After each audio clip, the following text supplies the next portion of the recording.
வரஹ்மத்துல்லாஹி வபரகாத்துஹு. பிஸ்மில்லாஹிர்ரஹ்மானிர்ரஹீம்.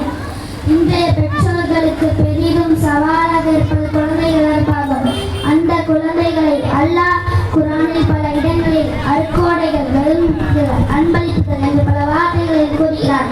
அதே குர்ஆனில் ஒரு சில இடங்களில் குழந்தைகளை பற்றி குழப்பம் என்று கூறுகிறார்.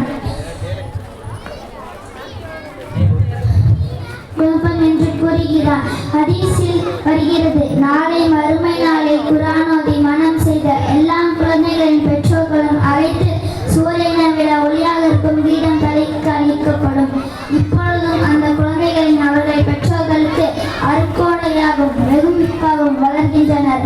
அதே அருக்கோடையான நாம் நினைத்து வளர்கின்ற சில குழந்தைகளை பற்றியும் அவர்களுடைய வளர்ப்பை பற்றியும் விசாரிக்கப்படும் போது அவர்களை ஃபித்னாவாக, சோதனையாக வளர்த்து விட்டோம் என்று பெரும் கவலையில் பெற்றோர்கள் நிற்பார்கள். ஒரு மனிதனுக்கு மரணத்திற்கு பிறகும் நன்மை வருகிறது என்றால் அது அவன் நல்ல முறையில் வளர்த்த குழந்தைகளாகும் என்று கிதாபுகளில் எழுதப்பட்டுள்ளது. தன் மகள் தனக்கு பின்னால் எந்த துன்பமும் படக்கூடாது என்று பல காசுகளை செலவழித்து நல்ல முறையில் அந்த உலக வாழ்க்கைக்காக தயார்படுத்தும் பல பெற்றோர்கள் யோசிப்பதில்லை.